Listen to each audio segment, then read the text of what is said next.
ಮಹಾಗಣಾಧಿಪತಯೇ ನಮಃ. ಮಧುಸೂದನ ರೂಪೇ ಶ್ರೀ ವಿಷ್ಣು ಪ್ರೀತ್ಯರ್ಥಂ. ವೈಶಾಖ ಪುರಾಣ ಅಧ್ಯಾಯ 7. ವೈಶಾಖ ಮಾಸ ಧರ್ಮ. ಸ್ಮರಾಮಿ ಸತತಂ ದೇವಂ ಮಧುಕೈಟಭಹಾರಿಣಂ ವಿಷ್ಣು ಜಿಷ್ಣುಂ ಮಹಾತೇಜಂ ಪರಮಂ ಮಧುಸೂದನಂ. ನಾರದರು ಮುಂದುವರಿಸುತ್ತಾರೆ. ಅಂಬರೀಷ ಮಹಾರಾಜನೇ, ಮುಂದೆ ಶ್ರುತಕೀರ್ತಿಯು ಶ್ರುತದೇವ ಮುನಿಗೆ ನಮಸ್ಕರಿಸಿ ಹೇಮಾಂಗರಾಜನಿಗೆ ಪುಣ್ಯಗಳು ದೊರಕಿ ಸ್ವರ್ಗವನ್ನನುಭವಿಸಿ ನಂತರ ಕಾಕುತ್ಸ್ಥನಾಗಿ ವಿಷ್ಣುಲೋಕ ಪಡೆದನು. ಆದ್ದರಿಂದ ನಾನು ಈ ವೈಶಾಖ ಮಾಸದ ಬಗ್ಗೆ ಅರಿತೆನು. ಈ ಮಾಸವು ಬಹಳ ಶ್ರೇಷ್ಠವಾಗಿದೆ. ಆದ್ದರಿಂದ ಮಾಸಧರ್ಮವನ್ನು ತಿಳಿಸಬೇಕು ಎಂದು ಕೋರಿದನು. ಆಗ ಶ್ರುತದೇವನು ಹೇಳುತ್ತಾನೆ, ರಾಜ, ನೀನು ತರುಣಾವಸ್ಥೆಯಲ್ಲಿರುವಾಗಲೇ ಶ್ರೀಹರಿಗೆ ಪ್ರಿಯವಾದ ವೈಶಾಖ ಮಾಸದ ಬಗ್ಗೆ ಕುತೂಹಲದಿಂದಿರುವೆ. ಆದ್ದರಿಂದ ನಾನದನ್ನು ಹೇಳುತ್ತೇನೆ. ಇತರ ಮಾಸಗಳಿಗಿಂತ ವೈಶಾಖ ಮಾಸ ಶ್ರೇಷ್ಠವಾಗಿದೆ. ಆದುದರಿಂದ ಈ ಮಾಸದಲ್ಲಿ ಜಲದಾನ, ಛತ್ರಿದಾನ, ತಂಗುದಾನಗಳು, ಬೀಸಣಿಗೆಯನ್ನು ದ್ವಿಜಾರ್ಹನಿಗೆ ದಾನ ಮಾಡಿದರೆ ಮತ್ತು ವೈಶಾಖ ಮಾಸದಲ್ಲಿ ಅಕ್ಕಿ, ಧಾನ್ಯಗಳು, ತರಕಾರಿ, ಛತ್ರಿ, ಬೀಸಣಿಗೆ, ಪಾನಕ, ಹಣ್ಣುಗಳು, ಹೂವುಗಳು, ತೆಂಗಿನಕಾಯಿ ದಾನ ಮಾಡಬೇಕು. ಬಾವಿ, ಕೆರೆ ಮುಂತಾದವುಗಳನ್ನು ದಾನ ಮಾಡಬೇಕು. ಮಧುಸೂದನನನ್ನು ಎಳೆಯ ಚಿಗುರೆಳೆಯಿಂದ ಪೂಜಿಸಬೇಕು. ಶ್ರೀ ಲಕ್ಷ್ಮೀನಾರಾಯಣನನ್ನು ಯಾರು ವೈಶಾಖ ಮಾಸದಲ್ಲಿ ಪೂಜಿಸುವುದಿಲ್ಲವೋ ಅವರು 5 ಬಾರಿ ರಾಕ್ಷಸ ಜನ್ಮ ಪಡೆಯುವರು. ವೈಶಾಖ ಮಾಸದಲ್ಲಿ ಯಾವ ಸ್ತ್ರೀ ಪ್ರಾತಃ ಕಾಲದಲ್ಲಿ ಸ್ನಾನ ಮಾಡಿ ಮಾಸಾಭಿಮಾನಿಯಾದ ಮಧುಸೂದನನ್ನು ಪುಷ್ಪದಿಂದ ಪೂಜೆ ಮಾಡುವಳೋ ಅವಳು ಸಂತಾನ ಮತ್ತು ಸಂಸಾರ ಸುಖ ಪಡೆಯುತ್ತಾಳೆ.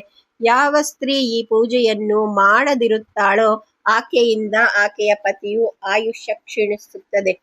ಈ ವೈಶಾಖ ಮಾಸದಲ್ಲಿ ಶ್ರೀಹರಿಯು ಎಲ್ಲರ ಮನೆಯಲ್ಲಿ ವಿಶೇಷವಾಗಿ ಸಾನ್ನಿಧ್ಯದಲ್ಲಿರುವನು.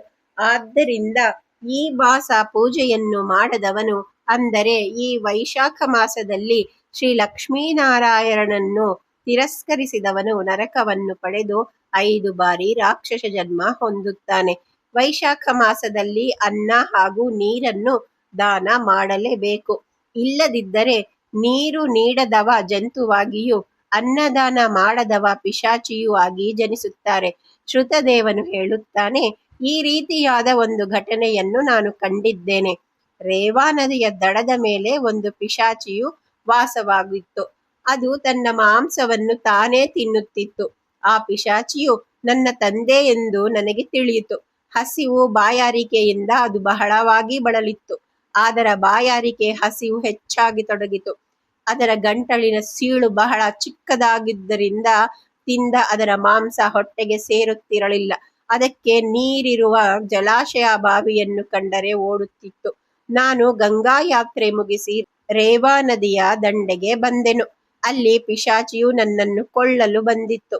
ಆಗ ನನ್ನ ಬ್ರಹ್ಮ ತೇಜಸ್ಸಿನ ಕಾರಣವಾಗಿ ಅದರ ಪ್ರಯತ್ನ ನಿಷ್ಫಲವಾಯಿತು. ನಂತರ ನಾನು ಆ ಪಿಶಾಚಿಯನ್ನು, ನೀನ್ಯಾರು, ಏತಕ್ಕೆ ನಿನಗೆ ಈ ಜನ್ಮ ಲಭಿಸಿದೆ ಎಂದು ಕೇಳಿದನು. ಆಗ ಆ ಪಿಶಾಚಿಯು, ಆನರ್ಥವೆಂಬ ದೇಶದಲ್ಲಿ ಭೂವರ ಎಂಬುದೊಂದು ಪಟ್ಟಣವಿತ್ತು. ಸಂಕೃತಿಯ ಗೋತ್ರದಲ್ಲಿ ಹುಟ್ಟಿದವನು ನಾನು. ನನ್ನ ಹೆಸರು ಮೈತ್ರನೆಂದು. ನಾನು ಆಗ ತಪಸ್ಸು, ವಿದ್ಯಾಭ್ಯಾಸ, ಯಜ್ಞಗಳಲ್ಲಿ ನಿರತನಾಗಿರುತ್ತಿದ್ದೆ. ನಾನು ಎಲ್ಲ ವಿದ್ಯಾಪಾರಂಗತರಾಗಿ ನನ್ನ ಶಿಷ್ಯರಿಗೂ ಬೋಧಿಸಿದೆ. ಆದರೆ ದುರಾಸೆಯಿಂದ ವೈಶಾಖ ಮಾಸದಲ್ಲಿ ಜಲದಾನ ಮತ್ತು ಅನ್ನದಾನ ಮಾಡಿರಲಿಲ್ಲ. ನಂತರ ಆ ಪಿಶಾಚಿಯು ನನಗೆ ಹೇಳಿತು, ಮಹಾತ್ಮ ಶ್ರುತದೇವನೆಂಬ ನನ್ನ ಮಗನು ಇನ್ನೂ ಜೀವಿಸುತ್ತಿದ್ದಾನೆ. ಆತನಿಗೆ ವೈಶಾಖ ಮಾಸದ ಆಚರಣೆ ಮಾಡದೆ ನಿನ್ನ ತಂದೆ ಪಿಶಾಚಿಯಾಗಿದ್ದಾನೆಂದು ತಿಳಿಸು ಎಂದಿತು. ಆಗ ನನಗೆ ದುಃಖ ತಡೆಯಲಾರದೆ ನನ್ನ ತಂದೆಯ ಪಾದಕ್ಕೆ ಬಿದ್ದೆನು. ನಂತರ ನಾನು ಇದರ ಪರಿಹಾರ ಕೇಳಿದೆ. ಆಗ ಅದು ವೈಶಾಖ ಮಾಸದಲ್ಲಿ ಪ್ರಾತಃ ಸ್ನಾನ ಮಾಡಿ ಮಾಸಾಭಿಮಾನಿಯಾದ ಮಧುಸೂದನನ್ನು ಪೂಜಿಸಿ ನನ್ನ ಹೆಸರಿನಲ್ಲಿ ತರ್ಪಣ ನೀಡು ಎಂದಿತು. ಆಗ ನಿನ್ನ ತಂದೆಯಾದ ನನಗೆ ವಿಷ್ಣುಲೋಕ ದೊರೆಯುತ್ತದೆ ಎಂದು ಹೇಳಿತು. ಅದರಂತೆ ನಾನು ಪ್ರಾತಃ ಸ್ನಾನ ಮುಗಿಸಿ ಮಧುಸೂದನನನ್ನು ಪೂಜಿಸಿ ನನ್ನ ತಂದೆಯ ಹೆಸರಿನಲ್ಲಿ ತರ್ಪಣ ಬಿಟ್ಟು ಒಬ್ಬ ಯೋಗ್ಯ ಬ್ರಾಹ್ಮಣನಿಗೆ ಭೋಜನ ಮಾಡಿಸಿದೆ. ಇದರಿಂದ ನನ್ನ ತಂದೆ ವಿಮಾನದ ಮೇಲೆ ಕುಳಿತು ನನಗೆ ಆಶೀರ್ವದಿಸಿ ವಿಷ್ಣು ಲೋಕಕ್ಕೆ ತೆರಳಿದನು. ಆದ್ದರಿಂದ ರಾಜ ಶ್ರುತಿಕೀರ್ತಿಯೇ ಅನ್ನದಾನ ಜಲದಾನ ಬಹಳ ಮುಖ್ಯವಾದದ್ದು. ನಿನ್ನಲ್ಲಿ ಏನಾದರೂ ಸಂದೇಹವಿದ್ದರೆ ಬಗೆಹರಿಸುತ್ತೇನೆ ಎಂದು ಶ್ರುತದೇವನು ಹೇಳಿದನು. ಇಲ್ಲಿಗೆ ಸ್ಕಂದ ಪುರಾಣದಲ್ಲಿನ ವೈಶಾಖ ಮಾಸ ಮಹಾತ್ಮೆಯ 7ನೆಯ ಅಧ್ಯಾಯವು ಮುಗಿಯಿತು. ನಾಳೆ ಅಧ್ಯಾಯ 8 ಕರ್ಮಫಲ ರುದ್ರನ ಸ್ಮರಣೆ ಬಗ್ಗೆ ತಿಳಿದುಕೊಳ್ಳೋಣ. ವಂದೇ ತ್ವಾಂ ಸುರಸೇವ್ಯಾಂಘ್ರಿಂ ಪರಾತ್ ಪರಮಜಂ ಹರಿಂ ಯಸ್ಯ ಸ್ಮರಣ ಮಾತ್ರೇಣ ಸಿದ್ಧ್ಯಂತಿ ಚ ಮನೋರಥಾ.